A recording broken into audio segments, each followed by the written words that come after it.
Bienvenidos todos a esta primera mesa redonda que va a tratar sobre la carga normativa que estamos todos sufriendo, que estamos todos teniendo sobre el animal vivo, ¿no? Entonces os voy a presentar primero a los asistentes a esta primera mesa redonda. De izquierda a derecha tenemos a María Girona, que es presidenta de la sección de Derecho de los Animales del Ilustre Colegio de Abogados de Madrid, fundadora y presidenta de la Asociación para la Defensa de Víctimas de Injusticias, APADEVI, fundadora del Santuario Libertad para Animales Maltratados. Luego está Celia Amparo Lacalle, abogada, miembro del Consejo Asesor de la Sección de Derechos de los Animales del ICAM, que es el Ilustre Colegio de Abogados de Madrid, presidenta de la Asociación Abrazo Animal, que gestiona el Centro Municipal de Atención Animal del Ayuntamiento de Las Rozas, en Madrid.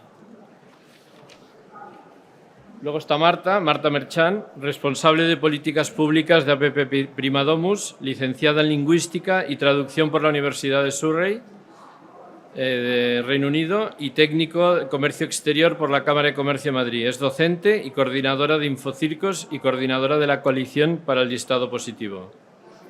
José María López, licenciado en Ciencias Químicas por la Universidad de Valencia, presidente de la Asociación Herpetológica SOGEVA, y luego vocal de la Junta Federación Fauna y director editorial especializado en naturaleza.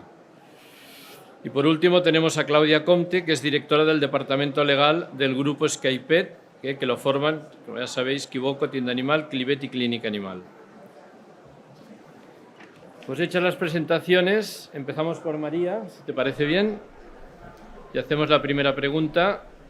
Desde el punto de vista jurídico, ¿qué opinas del anteproyecto de ley de protección de derechos de los animales? Y si crees que técnicamente hablando se ha elaborado correctamente.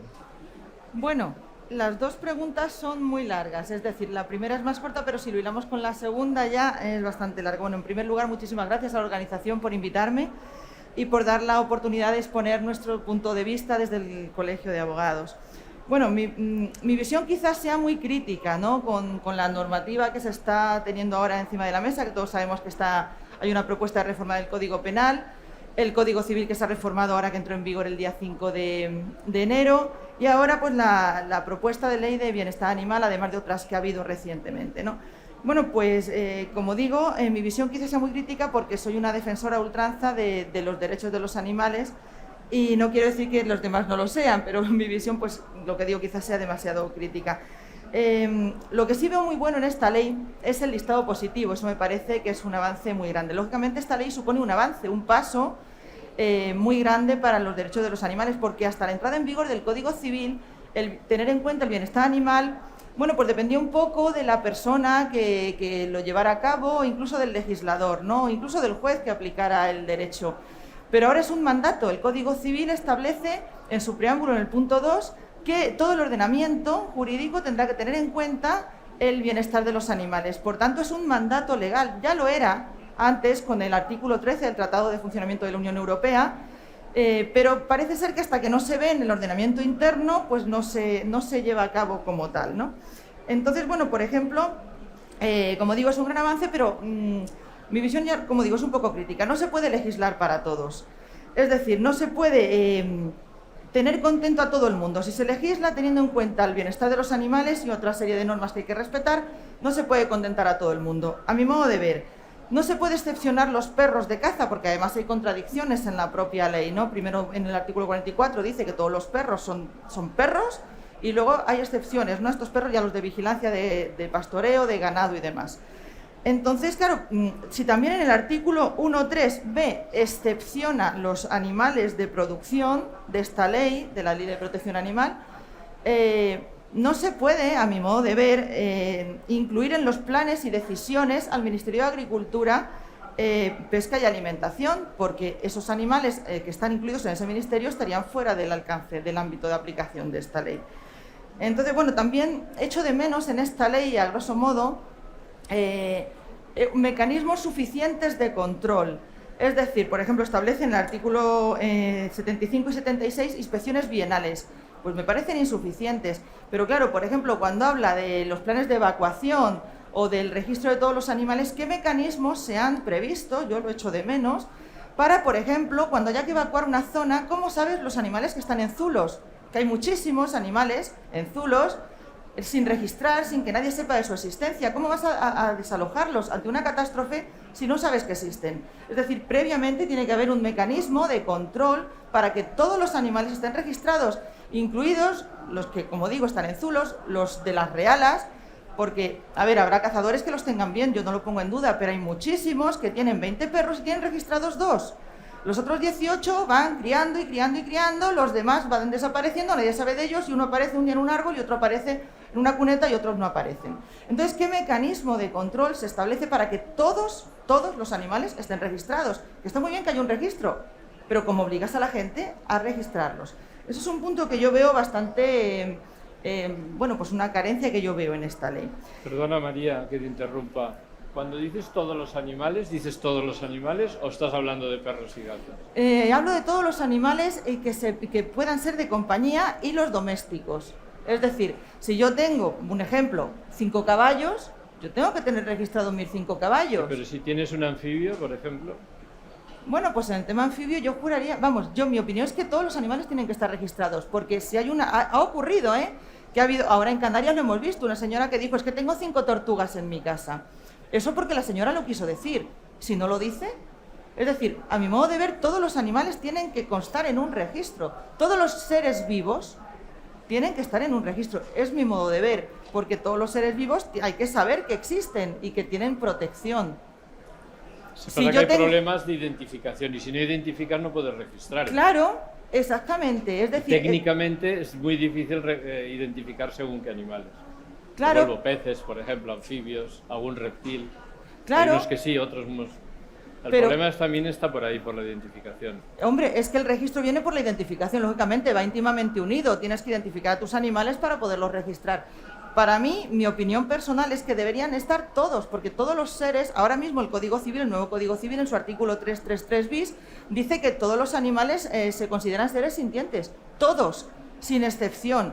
Entonces, bueno, perdona que te interrumpa, correctamente dice dotados de sensibilidad. Sí, exacto. Que mira, no es lo mismo. Sí, bueno. A ver, lo tengo por aquí. Mira, los animales son seres vivos dotados de sensibilidad, solo se le aplica el régimen jurídico de los bienes de las cosas en la medida que sea compatible con su naturaleza. Es decir, dotados de sensibilidad.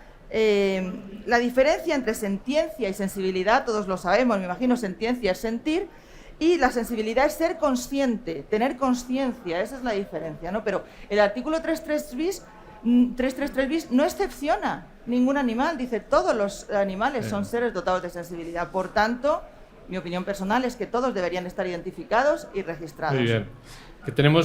Vamos justos de tiempo, tendríamos que... Porque esta es una discusión un poquito larga que lleva ya te lo he dicho. a cuestiones ya filosóficas, sí, etcétera. Si te parece, seguimos con la siguiente pregunta. Sí. ¿Qué opinas del anteproyecto desde el punto de vista jurídico? O sea, puramente la estructura y si cumple con normativas ya existentes de rango superior. Pues bueno, yo aquí veo un choque con el principio de jerarquía normativa en muchos puntos de la norma, ¿vale? Yo me he hecho un borrador para que no se me olvide ningún punto. Por ejemplo, cuando habla en el lenguaje inclusivo, que me parece muy bien, pero el lenguaje inclusivo es una crítica personal, tiene que aplicarse con mucho cuidado, porque si hablas de niños y niñas y luego dices, por ejemplo, en los animales, los gatos, las colonias, que dependen del hombre para sobrevivir, tendríamos que decir del hombre y de la mujer, porque entonces solo protegeríamos a las colonias que protejan los hombres. Entonces, claro, si utilizamos lenguaje inclusivo hay que utilizarlo en todos los puntos o en ninguno. Pero claro, llega un jurista listo y dice, no, es que si aquí se aplica para niños y niñas, esta colonia la cuida una mujer y por tanto no está en la norma. Yo solo digo que un punto de cuidado que se puede aplicar, pero en todo, ¿vale? Por ejemplo, encuentro fallos en cuanto a el punto 3O, dice qué entidades son de protección, ¿no? Y no menciona las entidades de derecho. Y sin embargo luego en el punto 58 y 62 sí que habla de las entidades de derecho, pero no se menciona en el punto anterior donde describe qué entidades hay. De hecho, yo cuando empecé a leer la norma dije, jolín, ¿y nosotros que somos una entidad de derecho, dónde estamos? Y hasta el punto 58 no encontré que realmente estábamos en la norma. Luego, cuando establece el sacrificio cero, aquí sí es evidente que se desconoce el principio de jerarquía normativa, porque el sacrificio de animales sanos está prohibido ya por el Código Penal, por el artículo 337. Es decir, penalmente lo han establecido así los jueces y tribunales de toda España. Solo hay 2 casos en los que se puede sacrificar un animal, y son, primero, que esté enfermo y que esa enfermedad sea incurable y le produzca sufrimiento, porque hay enfermedades incurables que permiten al animal vivir con calidad de vida. Otra, que sea un animal agresivo y que esa agresividad sea irreversible. Y luego, bueno, pues las excepciones típicas del Código Penal, es decir, pues que te esté la legítima defensa, que el animal te esté mordiendo el cuello, pero eso te ampararía también a agredir a una persona, ¿no? La legítima defensa, por ejemplo. Fuera de esos supuestos no se puede sacrificar animales, por el principio de jerarquía normativa, porque la ley orgánica del Código Penal está por encima de cualquier ley autonómica. Entonces, porque una ley autonómica diga que a los 20 días se puede sacrificar, no se puede sacrificar. Está muy bien que se contemple en esta ley, para los que no tengan claro este principio de jerarquía normativa, que pasa todos los días, lamentablemente, que se sacrifican animales en perreras, en veterinarios, en muchos sitios donde realmente es delito sacrificar animales. Luego contempla la figura del gato merodeador, pero no la prohíbe. Es decir, sin embargo, luego en el artículo 29 dice que los animales tienen que tener vigilancia diaria. Si yo suelto mi gato por el barrio y no sé lo que hace, ni dónde está, entonces ese gato merodeador no tiene la vigilancia. Es decir, ahí veo un poquito de contradicción. ¿Está prohibido que un gato salga de casa sin mi vigilancia o no? A mi modo de ver no queda claro. Luego lo de los planes de emergencia ya lo he comentado anteriormente. Luego, por ejemplo, el artículo 30, prohibiciones generales. Utilizarlos de forma ambulante, valiéndose de ellos para la mendicidad. El otro día nos fuimos a la calle Preciados porque había gente ejerciendo la mendicidad con animales. En la ley de Madrid, en la 416, está prohibido. Entonces llamamos a la policía municipal. ¿Y qué nos dijeron? Es que no se está valiendo del animal para mendigar. Simplemente vive con él y no lo va a dejar solo en la calle, pues lo tiene ahí al lado. Es decir, se está valiendo de él, porque mucha gente le da dinero por el perro, pero como no pone expresamente dame dinero para el perrito, pues no entra en el tipo de valiéndose de él, con lo cual estamos legalizando que el perro esté ahí todo el día atado, que estos perros muchos vienen de tráfico ilegal, en fin, que es otra historia. Y esto que has comentado de las comunidades autónomas, ¿cómo crees que lo van a armonizar? Porque tienen competencias. Sí, bueno, pero estamos en lo mismo que te comento, el principio de jerarquía normativa, es decir, las leyes se regulan por sí mismas en función de su rango. Entonces, hay una ley estatal, otra contradicción que veo en esta ley, que dice salvo mejor, en las colonias felinas se refiere, dice salvo mejor criterio de las leyes autonómicas. No, esto es al contrario, prevalece la ley estatal frente a la ley autonómica. Sí, pero si tienen competencias, pues entonces tendrán que regular las competencias, porque si esta ley es estatal, no puede entrar en contradicción con una ley autonómica, porque prevalece la ley estatal. Ahí viene el problema. Ahí está, entonces hay que prever estos mecanismos para que la ley se pueda llevar a cabo. ¿Qué crees que es, una ley de armonización o una ley de mínimos? Yo creo que es una ley de mínimos, y bastante mínimos. A partir de aquí hay que, tiene bastantes carencias, ya digo, es un avance, por supuesto, pero creo que hay mucho que limar, y sobre todo el tema del Ministerio de Agricultura. Es que es como si, que iba a poner un ejemplo bastante crudo, pero me lo callo. Luego, por ejemplo, el 31, obligaciones de que los animales gregarios no estén solos. Se refiere también a los caballos. Los caballos son animales gregarios, viven en manada, necesitan vivir en manada, y está muy normalizado que un caballo se tire meses y meses y meses solo en una cuadra. Esto se refiere a los caballos también. A partir de ahora ya no podemos tener un caballo en una cuadra. Yo no los tengo en la cuadra, mis santuarios están todos libres, en manada, lógicamente, pero muchísima gente los tiene. Entonces, yo con esto podemos ir denunciando a todos los caballos que estén en cuadras. A mi modo de ver, van contra su naturaleza, pero ahí están, ¿no? Bueno, María, tenemos que dejarlo aquí porque se nos va el tiempo. Celia, danos la visión de las protectoras con respecto a... Bueno, lo primero de todo, muchísimas gracias por invitarnos.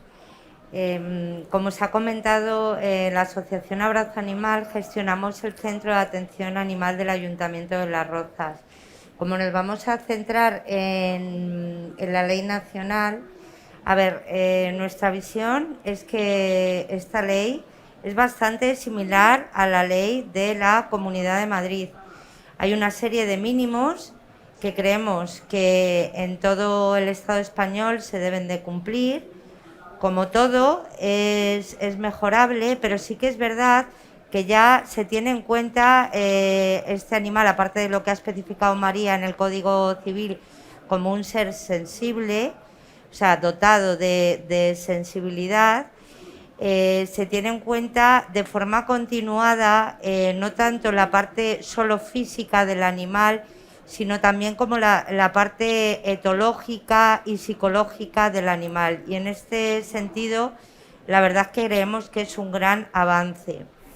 Que se refleje el sacrificio cero, donde la Comunidad de Madrid fue pues la primera comunidad, ¿no?, en donde se tuvo en cuenta todo esto, va a suponer que en el resto del territorio nacional se inicien una serie de campañas importantes, sobre todo campañas de educación, concienciación, sensibilización, que se realicen unos protocolos importantes en los centros de atención y espero en todo el territorio nacional de bienestar animal y sobre todo en centros con sus núcleos zoológicos. Si todos ponemos de nuestra parte, todas estas campañas, por ejemplo, tanto de identificación del animal, campañas de esterilización, campañas en definitiva de educar a la población desde jovencitos. Nosotros, por ejemplo, en Las Rozas estamos yendo a los colegios desde que los niños son pequeños para que sepan realmente lo que es un animal, un perro, un gato, en este caso un hurón, un conejo, ¿vale? Independientemente de que lo recoja la ley nacional o no lo recoja, saber todas sus necesidades, tanto físicas y psicológicas, y en este contexto creo que la ley está reflejada bastante bien. Sí que es verdad que luego tendremos que estar todos muy pendientes del reglamento, pero hay unos mínimos que se tienen que cumplir en todo el territorio nacional. Antes, hablando con la compañera, es verdad que cuando la Ley 4/2016 de la Comunidad de Madrid, de 22 de julio de protección de animales de compañía de la Comunidad Autónoma de Madrid, entró en vigor en el 2017, al principio, ¿verdad?, todo el mundo estaba como un poco alterado y, sin embargo, lo que han hecho sectores que a lo mejor directamente, aunque creo y entiendo que todos lo que queremos es la protección y el bienestar animal, pero que se dedican a lo mejor más al comercio minorista y demás, pudieron ver cómo nos podemos adecuar a los nuevos, bueno, pues a los nuevos tiempos, a lo que realmente es un animal, ¿no?, a la educación y demás. Y en este sentido creo que en estas tiendas, por ejemplo, se pueden presentar fotografías, se pueden presentar pantallas de los animales, se puede venir directamente a estos centros a ver las realidades de lo que está sucediendo, y creo que es un avance. En definitiva, la ley creo que es un avance. Todo es mejorable, es un avance y es muy similar a la de la Comunidad de Madrid, y creo que aquí las cosas están funcionando bastante bien. Y siguiendo el hilo de lo que estás diciendo, ¿cómo ves que la ley no permita la colaboración de los minoristas, del comercio minorista en la adopción de animales? Cosa que ahora se está produciendo y está funcionando bien.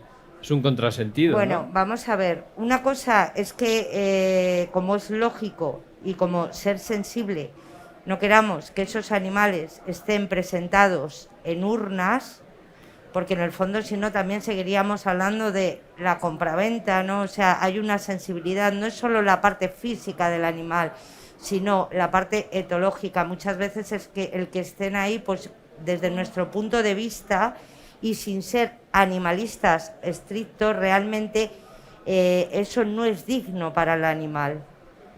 ¿Pero esto no es una visión un poco humanista?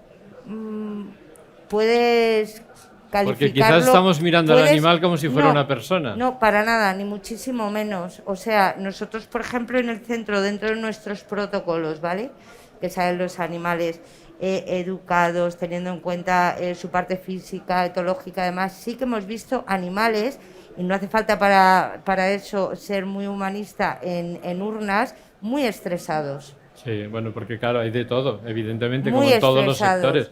Pero en Entonces, yo cambio creo hay que algunos que los tienen muy bien. Hay que actualizarse, claro, pero la realidad es cómo están los centros. A nosotros también nos llegan muchos animales productos de la compraventa.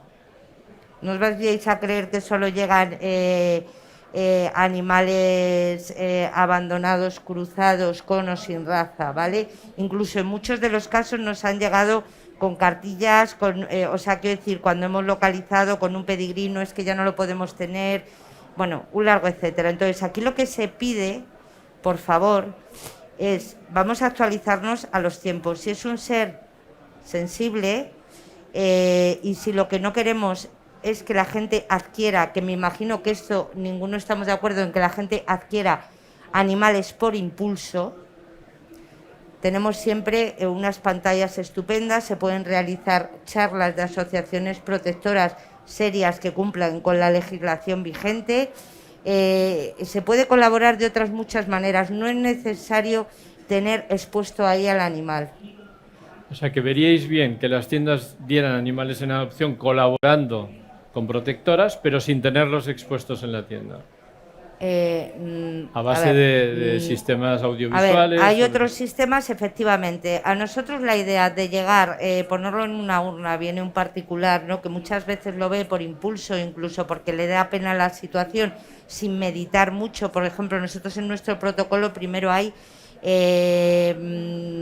un contrato de acogida previo a ello tenemos, bueno, pues hacemos un cuestionario preadopción con muchas preguntas que muchas de las veces a esa persona que quiere adquirir el animal se da cuenta que no es el momento, que un animal puede durar 18 años, que a lo mejor va a cambiar muchos aspectos de su vida. Entonces sí que nos parece fenomenal que en las tiendas se expongan fotos, se expongan y que contacten con nosotros, que vengan y que realicen un protocolo serio, un cuestionario preadopción, que conozcan al animal, que incluso vean, aparte de la parte física, toda la parte etológica, educacional, que estén con el educador canino, que cuando el animal se va a la casa ya hay una adecuación perfecta. Y nosotros, en nuestra experiencia, sabemos encontrar a esa familia afín con ese perro con el que estamos tratando a diario y viceversa para que la adopción sea perfecta. Pero este trabajo también lo podría hacer una tienda. Tendría la disponibilidad, te puedo decir lo que puede, en nuestro caso, ya yo te hay puedo quien decir, lo está haciendo. Caso, aquí tenemos un ejemplo. En nuestro caso yo te puedo decir lo que cuesta, el tiempo que cuesta en hacer una adecuación perfecta de un perro a una familia. Luego la escucharé a ver cómo lo están haciendo. Muy bien. Pero mínimo, mira, el proceso de acogida antes de la adopción definitiva son 15 días. Antes de eso ya han trabajado con el perro desde el punto de vista educacional. La familia ha estado viniendo a ver el perro. En el momento que el perro, ahora te estoy hablando de un perro, se va a la casa, ya conoce perfectamente con la familia con la que se marcha. Si esto lo puede hacer una tienda con todos estos tiempos, yo realmente... Hombre, un proceso de maduración de compra de un animal, hablamos perro y gato, es media 2 semanas, 2-3 semanas. Esto hay estadística. Sí, pero estar con él, conocerle a él, ese curso de educación, con ese perro concreto, es que cada animal hay que individualizarlo, son completamente distintos. Bien, entendido. Y con respecto a lo que han añadido últimamente al anteproyecto de que las protectoras van a poder, o sea, las tiendas no van a poder vender animales, pero las protectoras sí. Primero, las protectoras jamás venden animales. Pero entonces lo recoge la ley. Bueno, pues las protectoras a día de hoy no venden animales, ¿vale? Entonces, si ha habido alguna modificación, esa parte realmente yo no la he visto tal cual. ¿Tú la has visto, María? ¿Habla de la transmisión onerosa o...? Sí que lo recoge, sí, pero textualmente. Los Vale. criadores y las protectoras van a poder vender animales. A lo mejor al de... No, yo creo que no quiere decir, claro. refiere al pago por la adopción. A lo mejor no lo sé. Pero me extraña esa es Pone, otra de las cosas... pone venta. Sí, bueno, pone transmisión, incluso donación con certificado de donación, que esa Claro. es otra, eso tributa o no tributa, es que también... Eso es distinto, ¿vale? Sí, de sí, todas pero maneras, pone ahora... venta. Bueno, En cualquier caso. Marta. Muchas gracias, Celia. A vosotros. ¿Tú qué opinas? ¿Qué opino? Añádenos cosas a lo que ya hemos hablado. Bueno, yo en este área concreta no entro mucho, vosotros sabéis, nuestra área de trabajo son los animales salvajes, exóticos.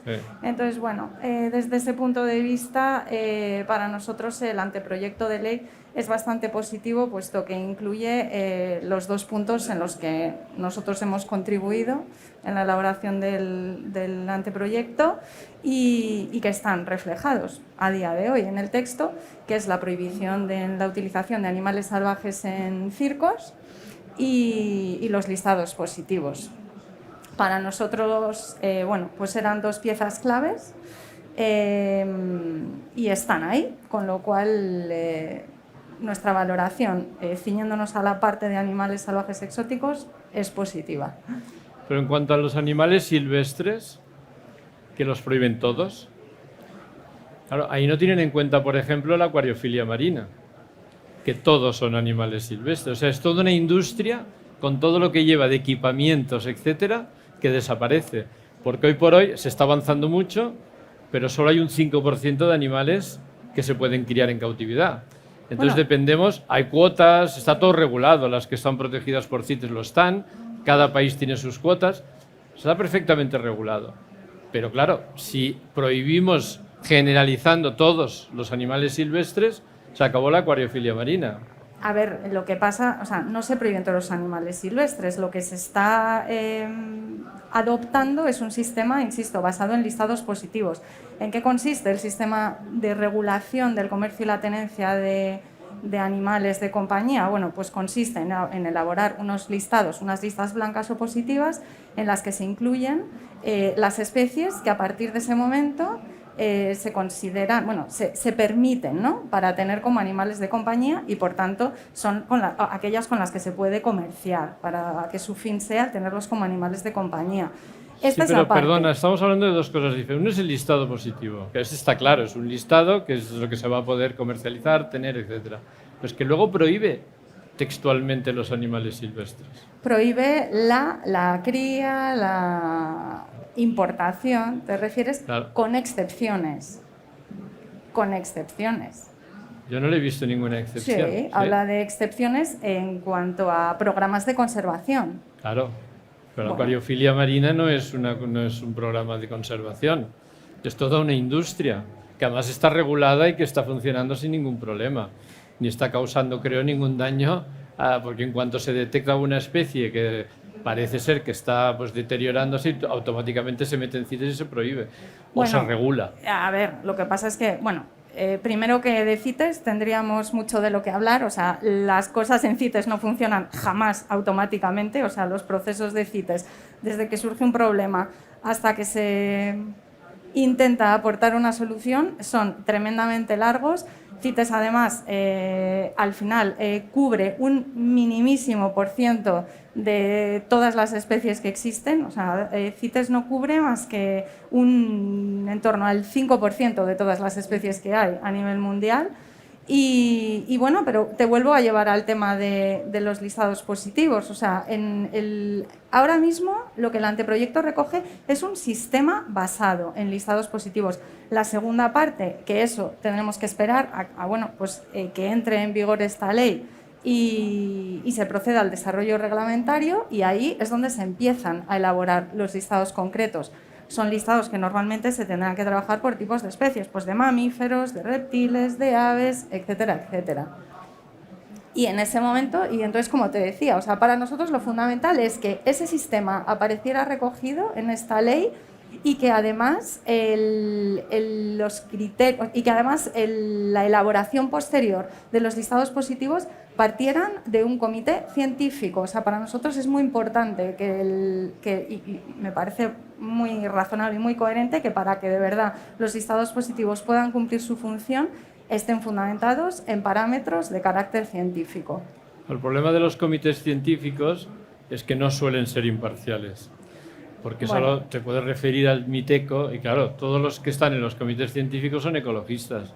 Entonces de ahí salen unos informes, y tenemos muchos ejemplos de ello, que Bueno. no aguantan un análisis científico de ninguna manera. Y no es por criticar, es por poner una situación. A Entonces ver. lo que habría que hacer es hacer comités científicos imparciales. Totalmente Que ahí de estuviera acuerdo. todo el mundo. Totalmente de acuerdo, en eso estamos totalmente de acuerdo. De hecho, te diré que para la elaboración del capítulo de listados positivos en el anteproyecto de ley, la formulación de ese capítulo surgió de un grupo de trabajo en el que hubo representantes, por supuesto, de la Dirección General de Derechos de los Animales, del MITER, el Ministerio para la Transición Ecológica, y del Ministerio de Agricultura.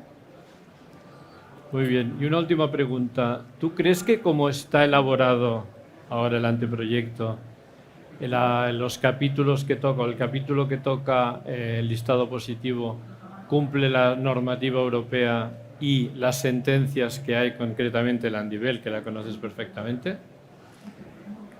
Pues sí, desde el punto de vista en el que, como te decía, lo que se prevé es que la elaboración del listado positivo, o sea, de los listados positivos concretos, partan de un comité científico. Entonces, de un comité científico-técnico. La sentencia Andivel a la que tú te refieres, que bueno, pues fue cuando en su día en Bélgica, que fue el primer país que adoptó el sistema basado en listados positivos para regular el comercio y tenencia de animales de compañía, esto se disputó ante los tribunales europeos por parte del sector del comercio, ¿no?, de la industria del animal de compañía, y el Tribunal de Justicia Europeo dictaminó pues, que el listado positivo belga no violaba el libre comercio entre los Estados miembros. Sí, pero lo condicionaron bastante.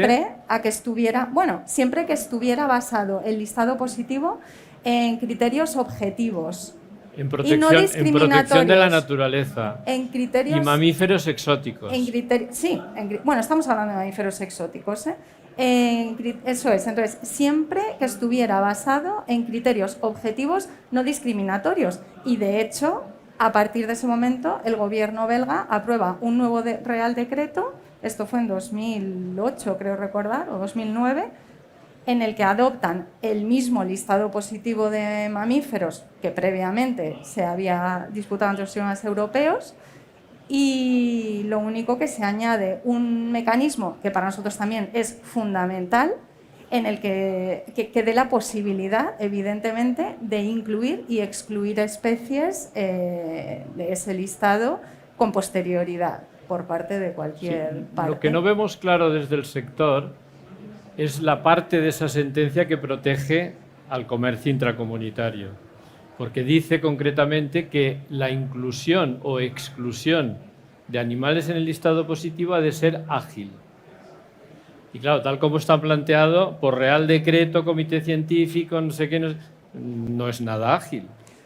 No es nada ágil, o sea, contradice totalmente la sentencia del Tribunal de Justicia de la Unión Europea. Pero esa es la parte que tiene que venir después. Eso ahora mismo no lo podemos valorar porque es que no se ha entrado en eso. Eso vendrá en el desarrollo reglamentario y entonces nos sentamos a hablarlo. Te lo digo porque sabes que hay varias sentencias en Holanda, en los Países Bajos, que lo tumbaron porque no cumplía la sentencia del Tribunal de Justicia de la Unión Europea. En Holanda... Y no se llegaron a aprobar. A ver, en Holanda hay un sistema en vigor que regula el comercio y la tenencia de animales exóticos con animales de compañía en base a listados positivos. Esto se aprobó en el 2015 y sigue en vigor.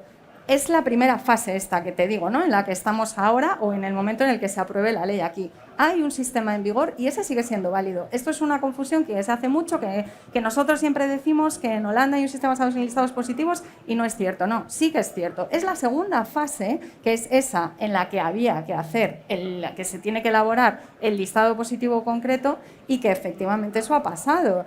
Y entonces las autoridades holandesas lo que echaron para atrás fue el listado positivo al que se llegó en ese momento porque consideraron que efectivamente no había habido una evaluación científica suficientemente independiente en la elaboración de esos. Y a mí me parece estupendo pues que eso se eche para atrás y ahora se está trabajando en un nuevo listado positivo en el que se está teniendo en cuenta ese aspecto. Pero eso no quiere decir que se haya echado para atrás el sistema basado en listados positivos. Del sistema, o sea, el desarrollo y la aplicación del listado positivo. De momento no puede haber aplicación puesto que no hay un listado, pero la base jurídica, la base legal está ahí y eso sigue en vigor en Holanda. Muy bien. Chema, ¿nos das la visión del conservacionismo? Bueno, buenos días a todos. Bueno, vamos a ver, yo me voy a remitir a lo que hicieron nuestros compañeros ecólogos de la Estación Biológica de Doñana. El 6 de octubre, cuando se presenta el primer borrador, lo primero que hacen es hacer un análisis del mismo y aproximadamente a los 15 días publican una carta en El País, que iban a ser unas alegaciones originalmente, en el que piden la retirada de este anteproyecto de ley. Firmado por 800 ecólogos, o sea, estamos hablando de la gente que se dedica a la conservación de las especies. Incluso hubo una limpieza de todas las firmas que hubo, porque solamente se dejaron las de los ecólogos, pero realmente llegaron a firmar, si mal no recuerdo, más de 4.000 científicos de todas las disciplinas. El proyecto de ley tiene un problema inicial de elaboración, que es que está escrito sin haberle preguntado absolutamente a nadie del sector conservacionista, ni a los veterinarios, que se han quejado amargamente de ello, ni las sociedades zoológicas, que todas pusieron escritos de protesta, por ejemplo la SECEM. Es decir, en el mundo conservacionista no gusta absolutamente nada. Algunos de los aspectos que más se critican, aparte de la invasión de competencias normativas, porque quien mucho abarca poco aprieta, es, por ejemplo, el manejo de las especies invasoras. Prácticamente lo imposibilita. Estamos hablando de la protección de las colonias de gatos, porque el gato es un animal doméstico que tiene que estar en los hogares, porque cuando estamos protegiendo al gato individuo, estamos enviando un ejército, entenderme, alienígena, de carnívoros que están acabando con la biodiversidad. Y esto es algo que, lógicamente, como conservacionistas no podemos dejar pasar. La protección de unos animales en detrimento de la protección de otros. Otra cosa que se criticó muchísimo por parte del sector científico es precisamente el listado positivo.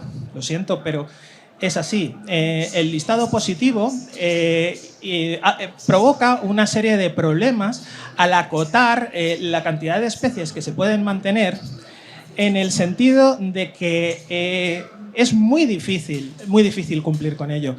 Hemos hablado de la sentencia Andibel, correcto. Los criterios de inclusión tienen que ser objetivos y no discriminatorios, eso es cierto, pero nos topamos con otra serie de problemas. En España, según el nuevo anteproyecto, se pretende hacer un listado positivo de absolutamente todo. En Holanda, el listado positivo estuvo activo desde 2015 hasta 2017 como una lista que de verdad fue de mamíferos. Una sentencia de 2017, bueno, en realidad hay dos sentencias, la del Conejo y la del Munjak, hace que el CBB, que es un tribunal de alta instancia holandés, anule ese listado positivo e inste a las autoridades holandesas, que no tienen ningún problema, que elaboren otro. Estamos hablando de 2017. Entre 2017 y 2022 no han sido capaces de elaborar otro nuevo listado positivo. Es decir, llevamos 5 años de elaboración y solamente de mamíferos. La ley está diciendo que en un año tiene que haber un listado positivo de absolutamente todo. A ver, esto no es realista. Por otro lado, otra cosa que los científicos echan bastante en cara es el problema que genera generar un listado de especies de tal forma que muchas van a pasar a un limbo legal. Ahora mismo, cualquiera es libre de criar cualquier especie dentro de unos parámetros. En España no puedes tener primates, un particular no puede tener primates. Por legislación de núcleo zoológico, no, está prohibido. Por legislación de núcleo zoológico cualquiera no puede. No puedes tener grandes felinos por legislación de núcleo zoológico, no se lo dan a cualquiera. Otra cosa es que haya tráfico, pero claro, el tráfico es ilegal, entonces a partir de ahí lo que está regulado, pues siempre va a haber delincuentes, eso es algo lógico. Con un listado positivo, se quejaban los científicos de Doñana, hubiera sido imposible la recuperación de muchas aves. Por ejemplo, las tórtolas de socorro no estarían entre nosotros, el pez tequila no estaría entre nosotros, el queco crestado no estaría entre nosotros. Es decir, eso científicamente es un atraso. Otra de las cosas que desde el ámbito científico le echamos muchísimo en cara a la elaboración de la ley es que está escrita desde un punto de vista filosófico. Es lo que decías tú, Adolfo, el humanismo, ¿no? El humanismo que está destilando todo el tiempo la ley viene desde una ética basada en los postulados de dos filósofos. El punto de vista teleológico o consecutivo o utilitarista, que le podemos llamar, o bentamista, de Peter Singer, que el punto de vista de él es que,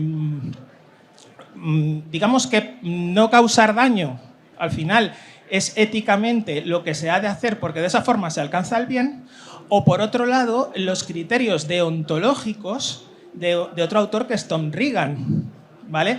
Que lo que hace es dar derechos a los animales porque tienen una conciencia fenomenológica. Desde el punto de vista deontológico, kantiano, esto es un choque tremendo, porque Kant, como filósofo, lo que dice es que solamente se puede tener derechos si uno tiene una conciencia moral, ¿vale? Y que la dignidad viene por los conceptos, o sea, porque la moral guía cada uno de nuestros actos, ¿no? Entonces, claro, Zamora Bonilla, que es otro filósofo, dice que al final, cuando las filosofías, partiendo de una base clásica, lo que hacen es abrir el círculo de la empatía, lo pueden abrir hasta límites que pueden llegar a dar situaciones paradójicas, ¿no? Como pueden ser los postulados de Singer o los postulados de Regan. Entonces, claro, llega un momento, por ejemplo, que en la ley vemos cosas como que se quiere prohibir el comercio de los animales porque atenta contra su dignidad, atenta contra su dignidad como seres sintientes, ¿vale? Entonces, claro, esa cosificación comercial a la que aluden, por ejemplo, según la ética o moral kantiana, sería imposible. Sería imposible porque tú no puedes cosificar a algo que no tiene una conciencia moral, ¿vale? Kant hablaba de la cosificación cuando se hacía uso de alguien que perdía su conciencia moral, ¿vale? Entonces, claro, todo el rato cuando se habla de ética, dices, ¿qué ética? Porque si tú tienes un mínimo conocimiento humanista, te das cuenta de que es la ética, pues, singeriana o reganiana. Pero claro, hay muchísimas otras. Al final, hay tres grandes teorías éticas desde los griegos y en la Ilustración. En la ética aristotélica o ética de las virtudes, la teleología y la deontología. Entonces, claro, a menos que si uno ha estudiado un poco el pensamiento humano, todo el rato cuando se habla de ética, cosificación, pues al final estamos hablando de teorías éticas que, como Kant decía, el imperativo categórico. Es decir, un animal no tiene un imperativo categórico ni ético. Entonces, claro, el problema está en que se nos está imponiendo un código moral directamente que no está en toda la sociedad en este momento. Y ese tiene un gran problema, que es la aceptación. La mayoría de la sociedad, pese a que ese progreso moral al que queremos llegar, los redactores pues piensan que han llegado a esa ética definitiva, por decirlo así, el resto de la sociedad no. Bueno, pues dicho esto, vamos a los problemas reales. Sacrificio cero. ¿Qué hacemos con las especies invasoras? Porque es totalmente imposible controlarlas de forma ética, según la ética kantiana de Regan o de Peter Singer. ¿Qué hacemos con todas las cotorras? ¿Las ponemos en adopción? No podemos. ¿Qué hacemos con las colonias de gatos? Todos los gatos tienen que estar en una casa. Lo deseable igual sería decir, bueno, vamos a coger, los castramos a todos, les repartimos hogares, pero eso es muy complicado. ¿Qué pasa con las poblaciones de aves? ¿Qué pasa con las poblaciones de reptiles? ¿Qué pasa? No podemos permitir que se pierdan. Hay muchísimos artículos científicos sobre los males que están causando los gatos a la biodiversidad. Muchísimos. Que no lo digo yo, que lo dicen 800 científicos, que lo han firmado, liderados por la Estación de Doñana, que ahora precisamente está haciendo un estudio sobre el impacto de los gatos en fauna.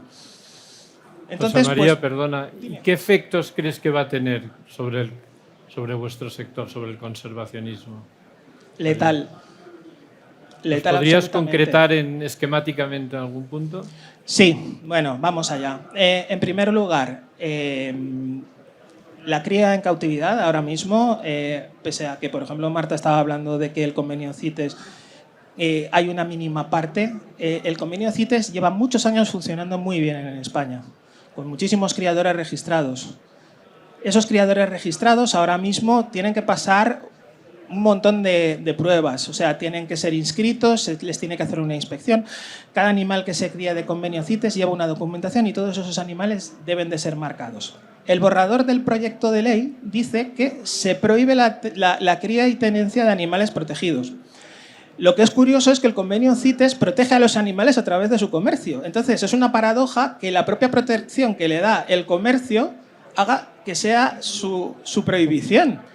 Entonces, claro, la ley a efectos conservacionistas debería de ser retirada y así lo han pedido todas las sociedades científicas. Los veterinarios en su mayoría también están bastante decepcionados con esto, ¿no? Porque, claro, se prohíbe cría en general, pero, por ejemplo, no se ha aprovechado la ley, por ejemplo, para decir, vamos a regular más bien que no se críen animales, pues, de razas que tengan taras genéticas, pero en cambio vamos a prohibir la tenencia de un montón de animales que en un momento dado pueden ser un reservorio y un arca. Pero es que el problema es que esos animales no es que los vayan a traer, es que el problema es que ya están aquí. El problema es que ya los tiene la gente. Y no estamos hablando de animales que viven como un perro 10, 12, 15 años. Estamos animales que viven 100 años. ¿Qué hacemos con esos animales? No les vamos a permitir cumplir su etograma. Estamos hablando, por ejemplo, animales de terrario, por decir algo. Un animal de terrario, me puedes decir, está encerrado en una urna. Bueno, perdona, o en un acuario. Sí, pero ¿estamos recreando perfectamente sus condiciones del lugar donde habitan? ¿Tienen estrés? Los animales se reproducen bien. Están funcionando. De hecho, muchos de esos animales, aunque no es el objetivo de la mayoría de la gente que los tiene, pero es un efecto colateral. Pueden llegar a volver a repoblar lugares donde se han perdido. A mí, por ejemplo, me encanta siempre poner un ejemplo, que es el del pez tequila. Como bien sabéis, el gran problema es la pérdida de los hábitats de biodiversidad, ¿no? Y entonces muchas veces desaparecen especies que no tienen un lugar donde volver. Entonces, mientras se restauran esos hábitats, muchas de esas especies permanecen no solamente en centros de cría, sino en hogares particulares. El Zogoneticus tequila era un pez que vivía en una zona de México, en la zona de Jalisco, que se había perdido completamente su hábitat. Pues gracias a un acuariófilo inglés y gracias al zoo de Chester consiguieron reproducirse suficientes animales como para que el animal volviera a la naturaleza.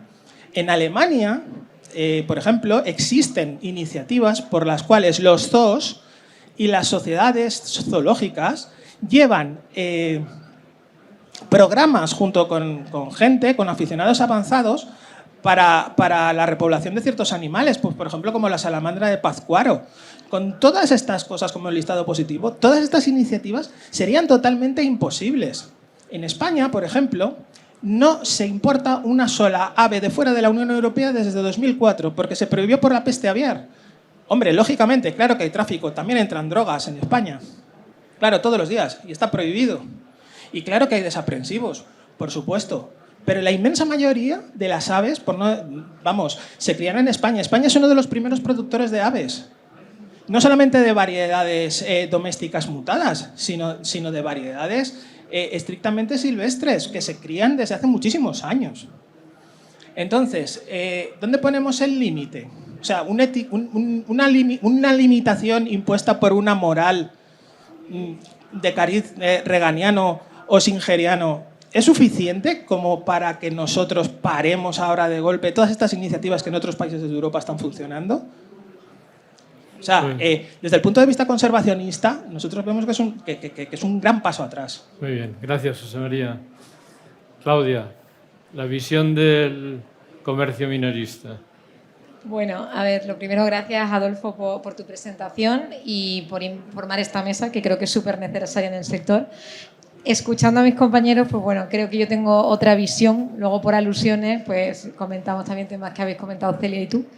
Pero por intentar responder a tu pregunta, pues ¿cómo va a afectar? Pues va a afectar, con un término que me encanta decir como buena abogada, pues depende.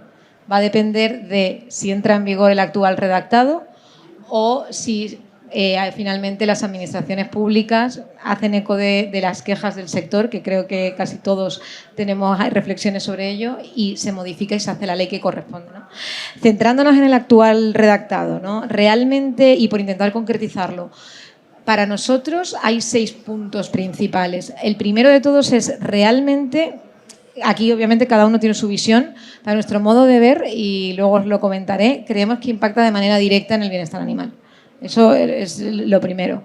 En segundo lugar, por la parte que nos corresponde, afecta de manera radical al sector, extinguiendo un sector regularizado que es las tiendas especializadas en la venta de animales. Un sector que lleva muchísimos años funcionando y que son los primeros que han procurado y ocupado cuidar el bienestar animal, antes de que, en cierta manera, se esté poniendo de moda, ¿no? Luego, por otro lado, a nuestro modo de ver, afecta completamente al libre mercado. Y al final, cuando tú intentas restringir el libre mercado, lo único que consigues es llevar a lo que te comentaba mi compañero, ¿no? Que es el mercado negro y el furtivismo. Es lo que vamos a aumentar, sin duda. Por otro lado, aunque Celia tiene otra visión como asociación, a nuestro modo de ver, excluir al sector privado en la intermediación de la adopción realmente para nosotros es ahogar a las entidades protectoras. Luego entramos también en ello. Por otro lado, queda sin regular una venta online, que es donde entran la mayoría de los problemas que existen hoy, en parte de los problemas que existen hoy.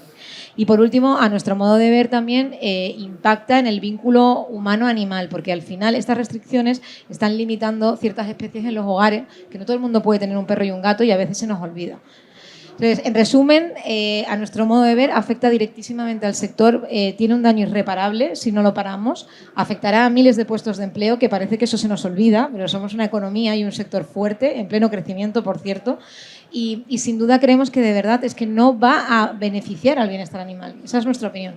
Entonces, por terminar, cuando decía depende, pues ojalá finalmente estas acciones y otras que estamos llevando a cabo todas las personas que queremos este sector y que queremos a los animales, escuchen lo que tenemos que decir y consigamos regular una ley que de verdad regule el sector. Que ahí estamos súper de acuerdo, es muy necesaria una ley marco que regule el sector, pero no de esta manera, sin escuchar al sector especialista. Muy bien. ¿Crees que va a conseguir el objetivo, que ahí creo que todos estamos de acuerdo, en acabar con el abandono animal? Honestamente creo que no. Creo que no, la verdad. Creo que yo creo que es imposible, ¿no? La realidad es, vuelvo a lo de antes, creo que hay que escuchar, comprender, detenerse a entender el sector. No creo, y bueno, yo creo que es algo obvio, no creo que con la prohibición de la venta, por ejemplo, se vaya a conseguir erradicar una actividad así. Creo que está demostrado en un montón de sectores que el prohibir no es la solución. La solución es regular de manera correcta. Es regularla. De hecho, tienes la posibilidad de regular a quien puede acercar a los animales a la sociedad, y así evitarías el mercado negro. Y en la parte y tampoco lo creemos en la parte de la adopción, porque al final lo que vas a hacer, y así lo dice el anteproyecto, las protectoras están al borde están saturadas. Si privas al sector privado con capacidad de poder ayudar, para nosotros creo que es perjudicial, no vas a acabarlo. La solución no pasa por ahí, pasa, como comentaba Celia, y por eso no quiero generalizar, ¿no? Porque creo que igual que no todas las protectoras son iguales, no todos los comercios especialistas somos iguales. Nosotros trabajamos en la tenencia responsable. Esa es la clave, la tenencia, la información, todo basado en el bienestar animal, pero no en la prohibición. No lo vemos así. Muy bien. Bueno, muchas gracias, Claudia. Ahora, si os queréis hacer alguna, por alusiones, comentar algo de lo que se ha dicho. Sí, yo quisiera. Adelante, María. A ver, en primer lugar, bueno, pues comentar al compañero,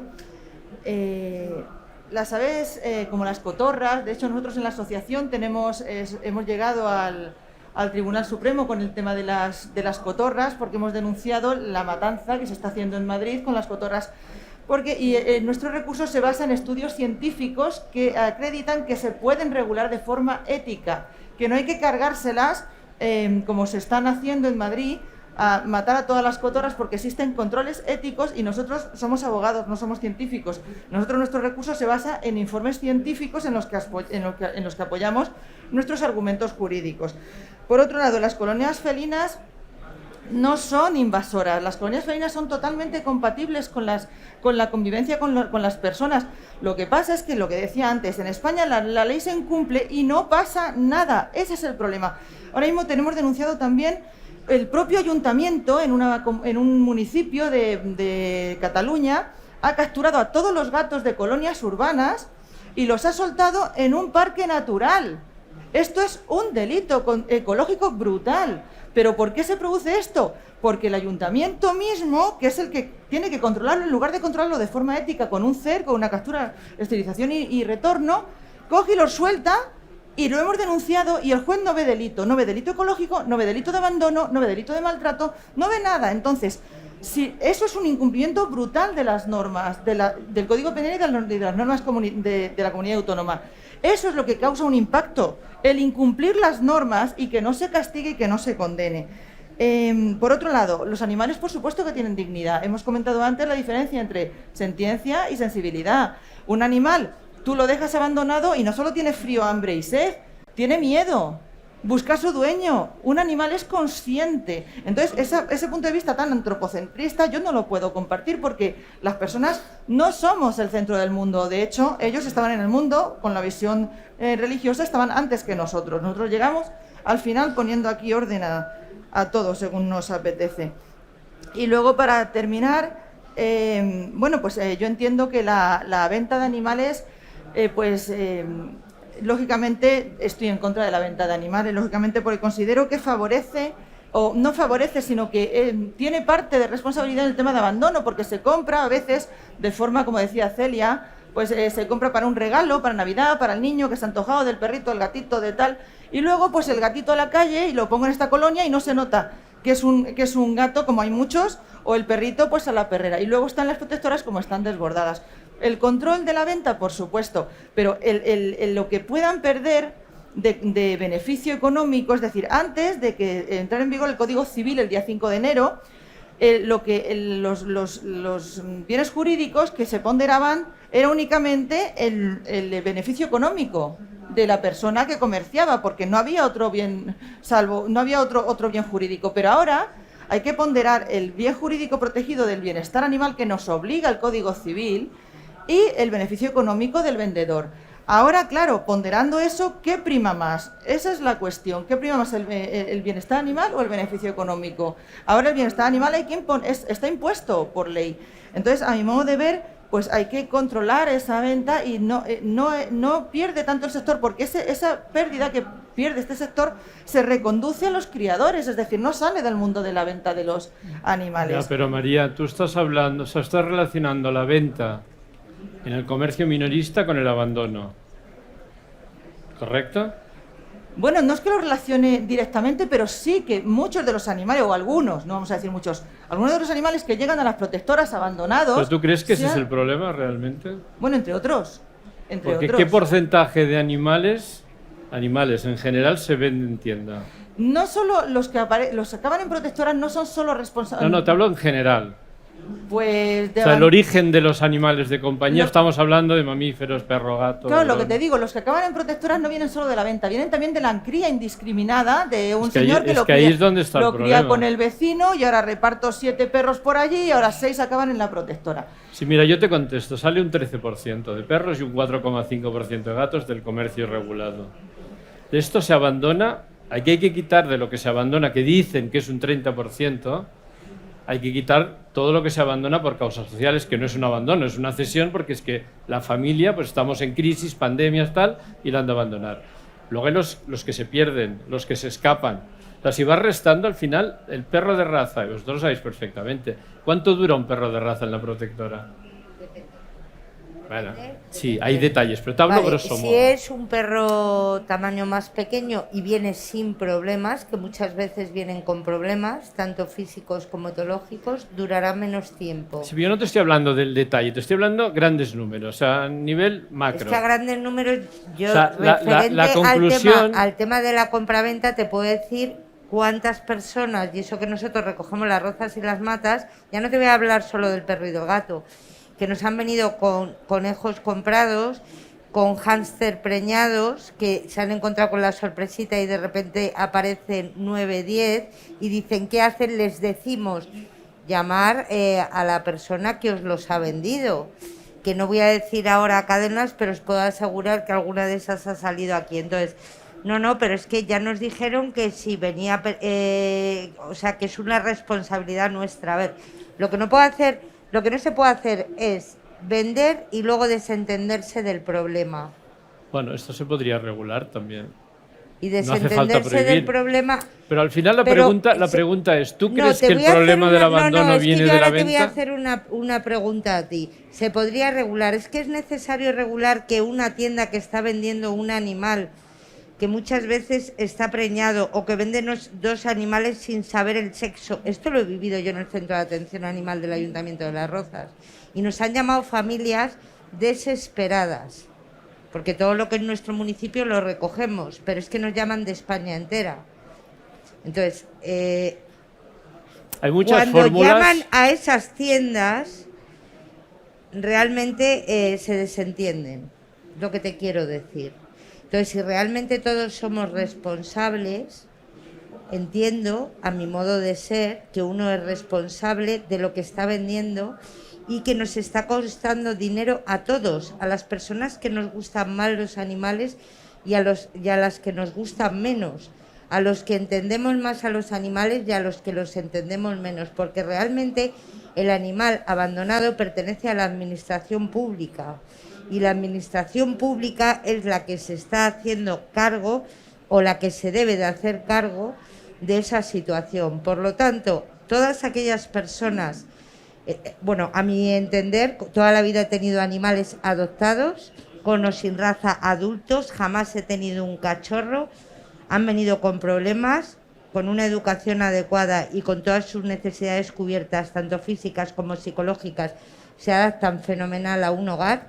Y yo creo que a día de hoy, con todos los animales que buscan un hogar, yo lo que intentaría es encontrar un hogar a cada uno de ellos.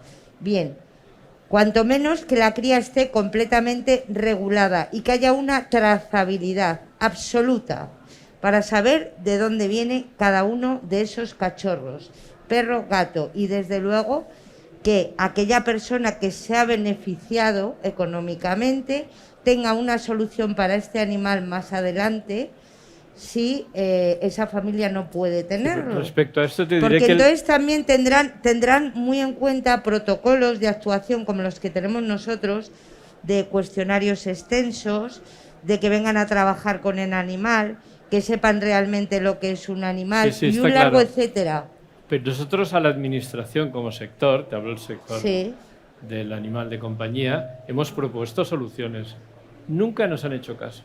Y es más, les hemos propuesto soluciones secuenciales, es decir, empecemos con animales más fáciles, reptiles, por ejemplo, usando el circuito mayorista, oídos Yo lo único sordos. Y llevamos Vale. con esas propuestas igual 10 años. Un momentito, que es lo que estaba hablando contigo al principio. Esta ley nacional se parece mucho a la ley de la Comunidad de Madrid. Y aquí sí que puedo decir que por lo menos en el ayuntamiento que nosotros estamos gestionando se ha notado muchísimo. Y ahora, por favor, por alusiones, a ver, en nuestro ayuntamiento de Las Rozas y de Las Matas realizamos el método CER, colonias sanitariamente controladas. Hemos realizado en torno a las 400 colonias y hemos esterilizado gatos en situación de calle en torno a los 1.900. No solo se esterilizan, sino que además se les pone el microchip a nombre del ayuntamiento, se les vacuna, se les desparasita interna y externamente. Se ha encontrado un equilibrio brutal. Muchas de esas colonias ya han desaparecido de forma natural, a la par que se ha ido educando a la población, para que los gatos que tiene, aparte de tener microchip, que no es de la ley del 2016, sino del 90, que en muchos de los casos, muchos de los gatos y perros no tienen microchip, cosa que creo que es más que indispensable desde el punto de vista de un criador serio, que jamás se podría dar ningún animal sin microchip y con los datos actualizados. Y referente al tema que me dices, te puedo decir que si estas colonias se gestionan como se están gestionando en Las Rozas y están alimentadas y están sanitariamente controladas, no va a haber ningún tipo de problema. Distinto es que no se estén tomando medidas en otros lugares de España. Y por eso está esta ley nacional intentando que se controlen correctamente las colonias felinas. Te invito a que vengas a Las Rozas, a Las Matas, a que nos demos unas vueltas por esas colonias, a que veas al número de pájaros estupendos y extraordinarios, porque a nosotros nos gustan todos los animales. Cuando esos animales están esterilizados y están controlados, te puedo asegurar, lo que pasa que hay que conocerlo. Yo hay cosas de las que has dicho que no conozco en directo y no me atrevo a decir nada, pero lo que sí que te puedo decir es que las colonias felinas sanitariamente controladas no es que sea la única solución legal desde el punto de vista del Código Penal, sino y ética, aparte de que sea ética, es que es la única solución factible, la única. Entonces creo que si la ley nacional lo refleja como lo está reflejando, es dar una solución de verdad. Y aquí sí que te puedo decir que soy una experta en CER. Vale, mirar dos cosas. En primer lugar, yo os hablo desde un punto de vista estrictamente científico de ecólogos, ¿de acuerdo? No nos gusta nada cuando en leyes se hace referencia a palabras como ética.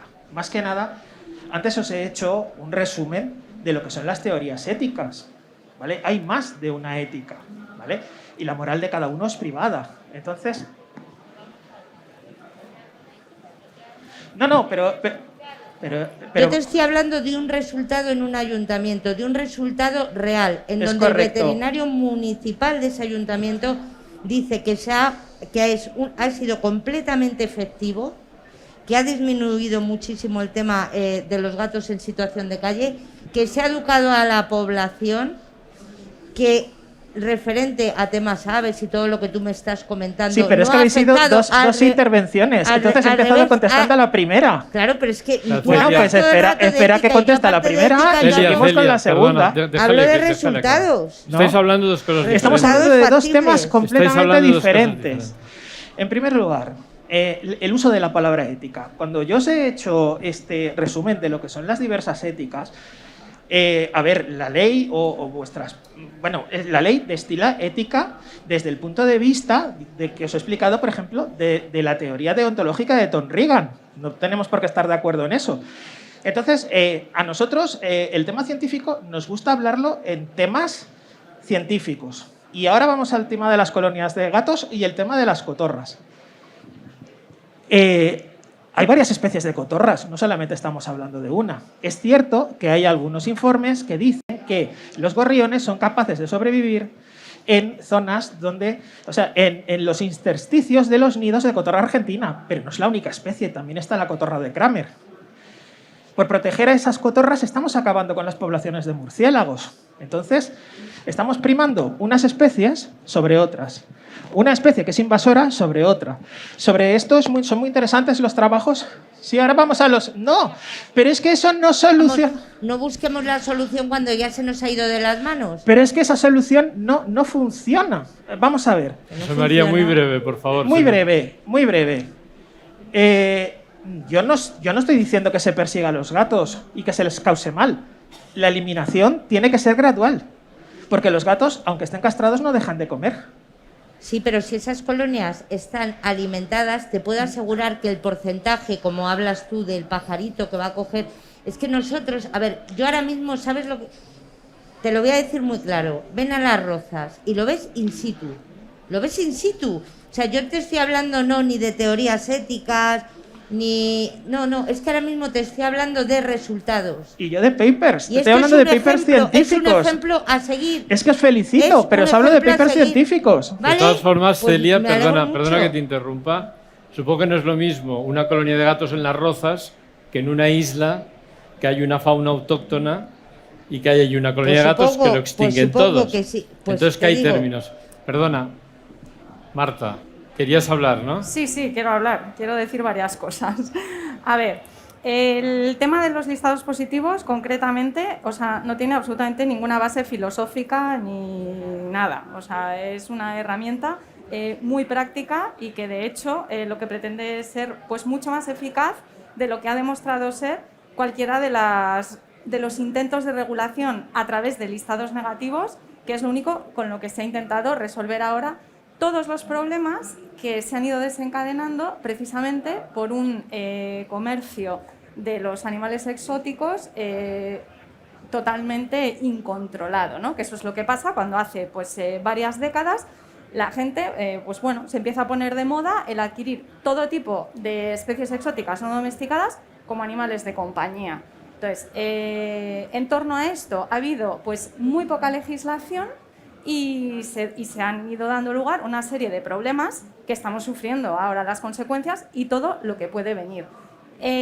Además, en muy diversas áreas, ¿no? O sea, los animales exóticos, pues evidentemente lo que estamos hablando, ¿no? Si terminan en el medio natural y se asientan allí, pues pueden convertirse en especies exóticas con todos los problemas que se están mencionando aquí y que ya que conocemos.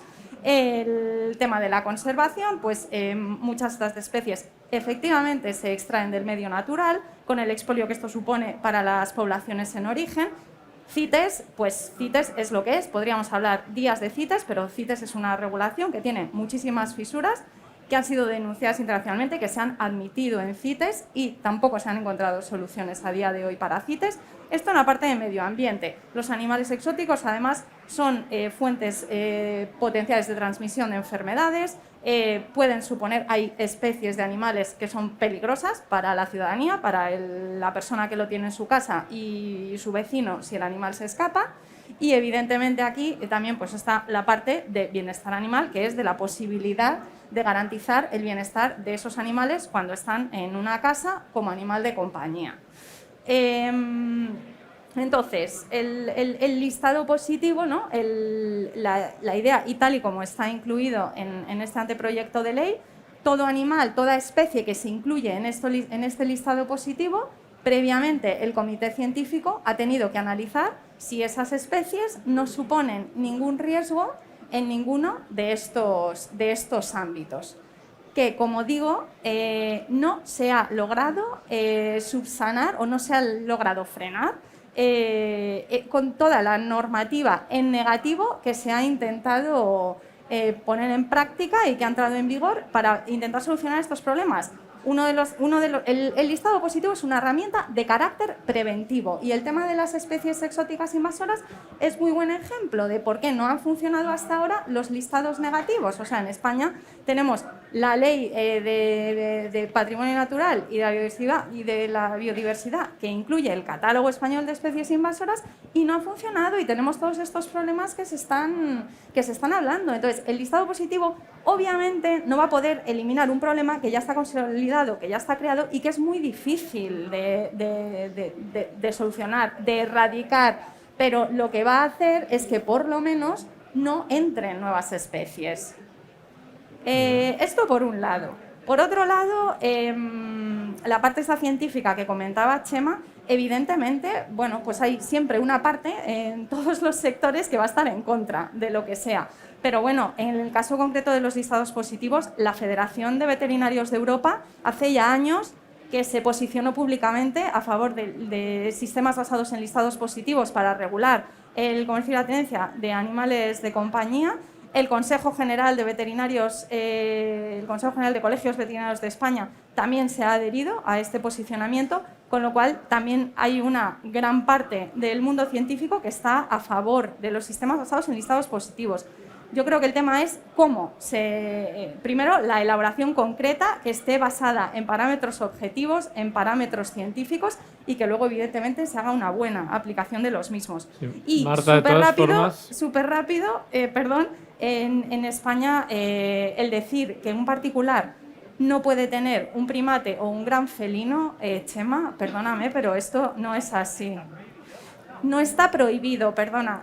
La normativa de policía sanitaria lo que hace es que impide o exige que un primate, o sea, que un movimiento intracomunitario de un primate tenga que ser de un centro balai a otro, entre Estados miembros. Una vez que tú estás dentro de un Estado miembro, no, está regulado. Y en España, si un primate ha venido de Francia, de un centro balai a un centro balai en España, bien, eso ha estado controlado. Dentro de España, ese centro balai le puede vender un primate a alguien mientras tenga el papel CITES en regla. Y eso está pasando. Y lo de los grandes felinos ya ni te cuento. Nosotros, en la asociación a la que yo represento, a Primadomus, tenemos un centro de rescate precisamente de primates y grandes felinos, y los grandes felinos no vienen del tráfico ilegal y muchos primates tampoco.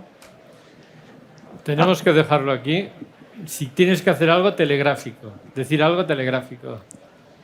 Es que bueno, la simplemente gente tiene derecho también a no, opinar. nada, simplemente una cosa. La mayoría de los ecólogos, la inmensa mayoría, están en contra. El listado positivo es una acción de lobby financiada en un plan quinquenal por Eurogroup for Animals que comenzó en 2018. Ese plan quinquenal está totalmente, sus acciones de lobby previstas. La Fundación de Veterinarios, la verdad, trabaja bastante con Eurogroup for Animals. Nosotros, desde el punto de vista científico, te invito, por ejemplo, a que repases los trabajos de Dan Chalender y Daniel Natusch en la IUCN, y no estamos de acuerdo en este punto. Bueno, muy bien, José María. Yo también. A ver, si me dejáis como moderador, es que no tenemos tiempo. Ha comentado antes. Vale, la ley nacional, que dices que hay muchos veterinarios, que no han intervenido veterinarios, te puedo decir que por supuesto que han intervenido veterinarios de la Comunidad de Madrid, y te puedo decir aparte que no solo respecto al tema veterinario, sino también respecto a la sanidad y el bienestar humano. A ver, yo como moderador, que soy moderador, aunque de alguna forma soy parte, pero voy a intentar moderar, ¿vale? Me dejáis hacer dos reflexiones. Una, listado positivo. Yo creo que el listado positivo, si lo ponemos en la teoría, podríamos hasta ponernos de acuerdo. El problema es la práctica, porque con la experiencia que tenemos de otras actuaciones de otros ministerios, como hemos hablado antes, el problema son los comités científicos. O sea, aquí cualquiera de los que estamos aquí, que tenemos comercio de animales, si nos respetáis la parte que estamos comercializando ahora, excepto los que claramente son un peligro, que eso no los queremos tener nadie, porque nadie quiere hacer daño ni a la naturaleza, ni a los animales, y menos a las personas. Nos pondríamos de acuerdo, y Marta, hemos hablado muchas veces de este tema. El problema es ponerse de acuerdo, porque cuando sale un señor diciendo que vamos a tener los animales que tenían nuestras abuelas, pues ha acabado de hablar del listado positivo. Pues esto es declaraciones públicas. Esto por un lado. Y creo que ahí podríamos estar todos de acuerdo. Es ponernos de acuerdo en un listado positivo razonable. Vosotros nos hablabais, vamos a poner 80 especies de mamíferos. 80, si no nos hacen falta 80. Si es que no vendemos 80 especies de mamíferos. Esto por un lado. Y por otro lado, la siguiente reflexión es, quizás en lugar de tanta normativa que quiera abarcar tantísimo y hacer estas regulaciones tan enormes, deberíamos empezar por aplicar la que ya existe, que no se está cumpliendo prácticamente ninguna.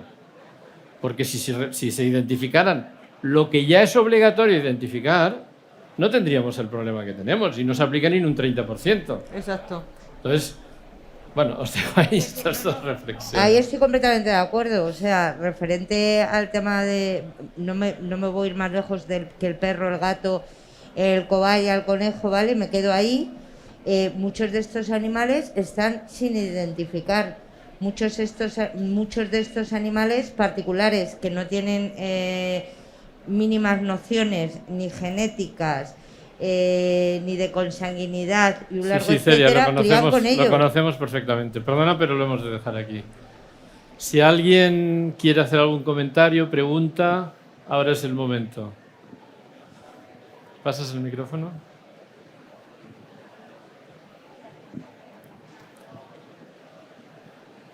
Yo quería hacer un comentario porque hemos estado hablando de rigor científico y te has centrado mucho en hablar de teorías filosóficas y, sin embargo, los comentarios que has hecho no tenían ningún rigor científico porque estás hablando al lado de una persona que ha sido presidenta del mayor centro de rescate de primates y grandes felinos que colabora con CITES. Entonces, estamos hablando de gente que tiene un conocimiento y a veces nos olvidamos de eso y que aquí estamos rescatando y reubicando animales y teniendo problemas con casos legales de primates y grandes felinos en casas. Entonces, esto es una realidad que hay en España y así como grandes felinos, primates y demás, estamos hablando de wallabies en casas, fénix, zorros y un gran listado de especies. Hay una problemática. Luego, cuando hablamos de especies invasoras, nos olvidamos de comentar que estas especies no han venido aquí a invadirnos. O sea, la cotorra no llegó sola volando.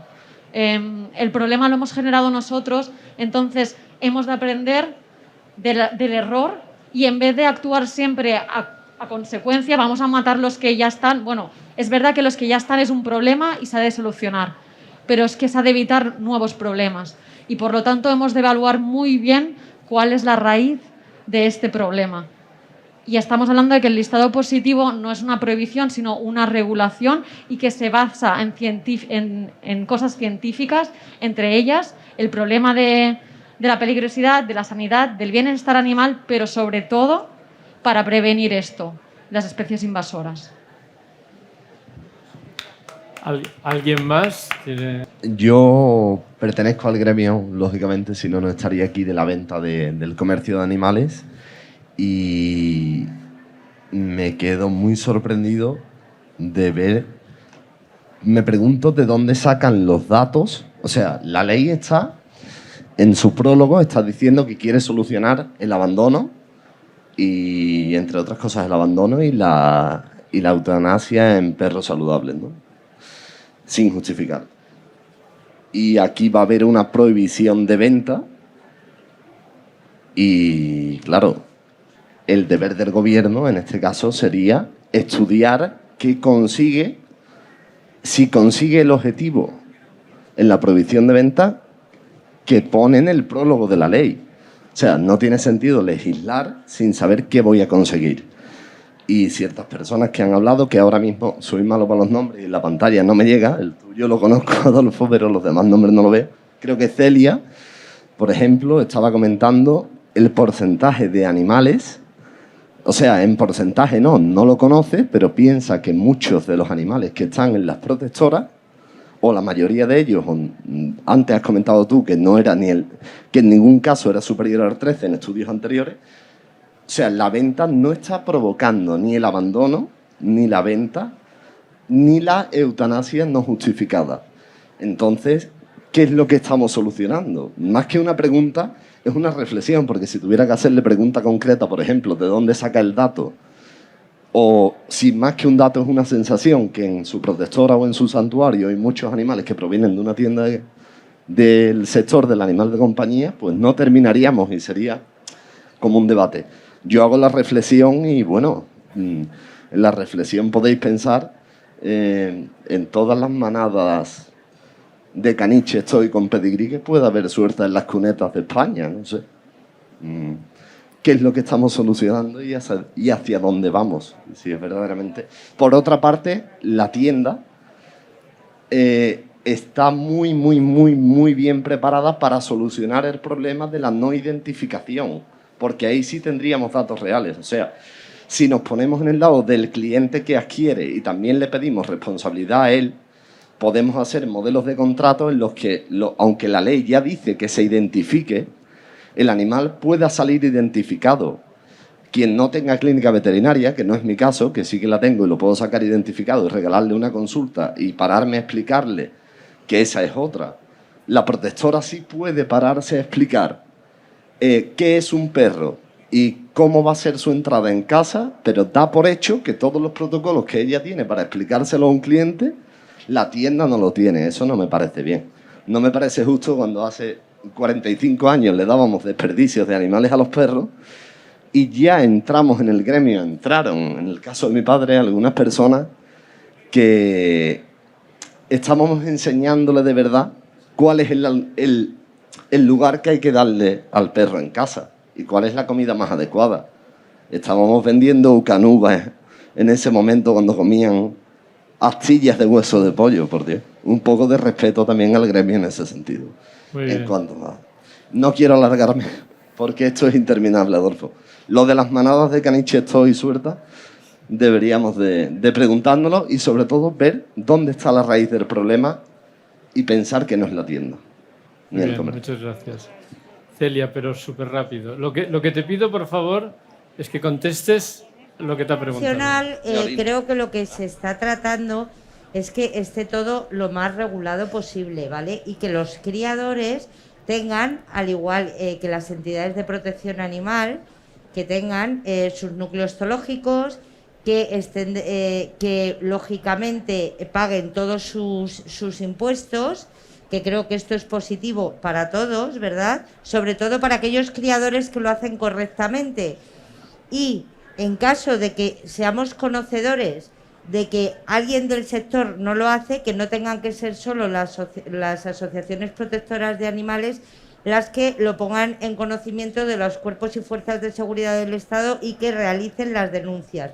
Y luego, referente a lo que me decías, nosotros que hemos intervenido en varias actuaciones, tanto penales como administrativas, te puedo decir que todos somos conocedores de animales que vienen de países del este, en donde esas madres están de forma permanente pariendo en situaciones tremendas, llegan a nuestro país sin tener el periodo de impronta necesario, sin embargo vienen firmadas las cartillas y como si ya tuvieran puestas las vacunas cuando no tienen la edad pertinente.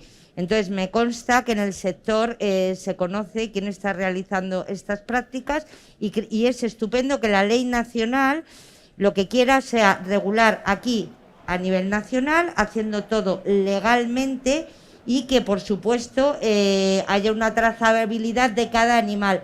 Referente a si sabéis informar o no, vosotros que lleváis tantos años, yo en protección 13 años, aunque me haya dedicado a otras cosas, por supuesto que sabréis informar. Yo te estoy hablando de una realidad y de cifras de un ayuntamiento que gestionamos.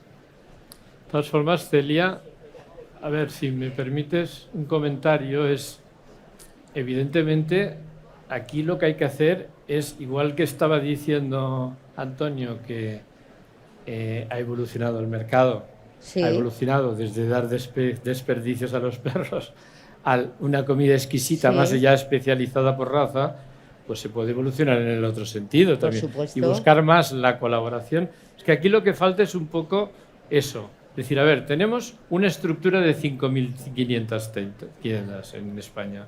¿Cómo podemos colaborar en el bienestar animal? No empezar a ver quién se lleva el gato al agua y estirar cada uno para un lado. No, de verdad que mi idea es la colaboración. Lo que pasa que es muy duro estar en uno de estos centros, por eso os invito de verdad a todos. Sí, ¿sabes lo que pasa? A que Celia, vengáis, perdona, a que lo veáis in situ. Sí, perdona que te interrumpa, pero claro, un caso es del que te acuerdas, pero es que igual hay miles de casos que está funcionando de otra manera. Me acuerdo de muchísimos casos. Por eso te preguntaba cifras concretas. Y se está basando en la ley nacional, o sea, que es que te quiero decir, se estaba... Sí, Celia, pero no me contestas. Se está basando, cifras concretas. Cifras concretas con cifras, de nuestro ayuntamiento. ¿Cuál es el problema pues mira, del comercio? ¿Y qué vamos a solucionar? Pero el comercio se basa también en proteger a la hembra productora, vamos a llamarla, a la madre que está pariendo y pariendo y pariendo. Eso es cría. Claro, entonces, pero si esa cría descontrolada que por ahí vino la ley Lucy de Inglaterra, esa cría que abusando de los partos Pero de esa eso madre no lo hace el tiene comercio. salida a través de diversas vías. Yo entiendo, Eso va por otra vía. Yo entiendo que la ley trata de controlar eso también. Es Claro, una pero además le dan el apreciación, ¿eh? comercio a los criadores que van a fomentar eso, porque van a intentar pues, criar lo máximo posible. O sea, aquí la reflexión es evaluar en números qué vamos a solucionar prohibiendo la venta de animal, dejando temas ya éticos por otro lado. Esta ley no prohíbe, ahora te estoy hablando del animal doméstico, no prohíbe la venta. Lo único que está pidiendo y solicitando, que creo que ya el sector lo tendría que haber empezado a hacer, basándose un poco en la ley de la Comunidad de Madrid, está regulando la cría. Está regulando pero la la venta cría. sí que Tiene lo que está haber prohibiendo. núcleos zoológicos, tiene que haber un bienestar, que entiendo que eso lo queremos todos. Un bienestar para el animal, no solo físico, sino etológico, se tienen que hacer las cosas correctamente. Habláis de un mercado negro, este mercado negro lleva existiendo toda la vida de Dios y parece que ahora nos echamos todos la mano a la cabeza cuando nos encontramos que hay una ley nacional que lo quiere empezar a regular. Sí, pero hay un incremento del 45% durante época de pandemia. Perdona, Claudia. Voy a intentar ser súper rápida, pero solo por todas las alusiones. Creo que esto es un reflejo de lo que estamos viviendo. Creo que somos demasiado generalistas. Creo que vosotros tendréis vuestra verdad, que la mayoría de los especialistas la conocemos porque colaboramos con todos vosotros. Y creo que no se está escuchando al sector. Y esto es un reflejo. O sea, no os molestáis en entender el sector y lo que hace el sector. Y creo que eso es injusto, la verdad, aquí ya que hablamos tanto de ética. De todas maneras, es que, y constantemente solo hablamos de perros y gatos. Vuelvo a insistir, hay más especies, que hay personas que no pueden tener perros y gatos y los estamos privando. Y si los dejamos en criadores, eso va a dejar de existir. Y esa parte se nos olvida. Entonces, creo que tenemos que reflexionar un poco y escuchar, y esto es el reflejo, es muy fácil, la verdad, honestamente, ponerse de ese lado y muy difícil escuchar e intentar comprenderlo. Y creo que deberíamos hacer todos un esfuerzo, porque de verdad, con todos los respetos, igual de animalistas, que es una entidad protectora, que por cierto, colaboramos activamente siempre, igual de animalistas que son las entidades, lo son los especialistas profesionales. Lo son, como en todo, y puedo sacar ejemplos, igual que puedes sacar ejemplos de tiendas, todos podemos equivocarnos, todos podemos mejorar. Ojo, las entidades protectoras también se equivocan, A ver si ahora vamos aquí a parecer que somos los únicos que hacemos las cosas mal. A mí lo que sí que me gustaría es que al menos escucharais. ¿Qué pasa? Que esto es el reflejo de lo que está pasando al otro lado, que lleva siendo especialista de este sector y preocupándose y ocupándose de los animales desde hace muchísimo tiempo, antes de que esto, con todos los respetos, se ponga de moda. Sí, pero se trata, perdón, 10 segundos, Tenemos lo prometo. que acabar ya. Se trata de equipararnos a los países que nos rodean. Lituania, Bélgica, Francia, Inglaterra, por supuesto, y en la cuna del liberalismo, Estados Unidos, han prohibido la venta en comercio. En Estados Unidos eso no es verdad. Eso no es verdad. Eso no es más de exacto, pero no todos los estados de Estados Unidos. No, más de 60 ciudades por en eso, por Estados favor, no Unidos. generalicemos, porque es que creo que estamos todo el rato generalizando. O sea, aquí también puedo sacar yo datos de cuánto viene de la venta. O sea, es que creo que tenemos que dejar de generalizar y escuchar un poco las otras versiones. Es muy fácil decir eso. También podemos hablar de Holanda, que tiene 0 casos de abandono y permite la venta. Entonces, por Dios, vamos a poner un poco de cordura. Muy bien, lo tenemos que dejar aquí, que se nos ha acabado el tiempo. Muchas gracias a todos. me lo llevo. En 5 minutos empieza la siguiente mesa redonda. O sea que si nos movéis... Sí.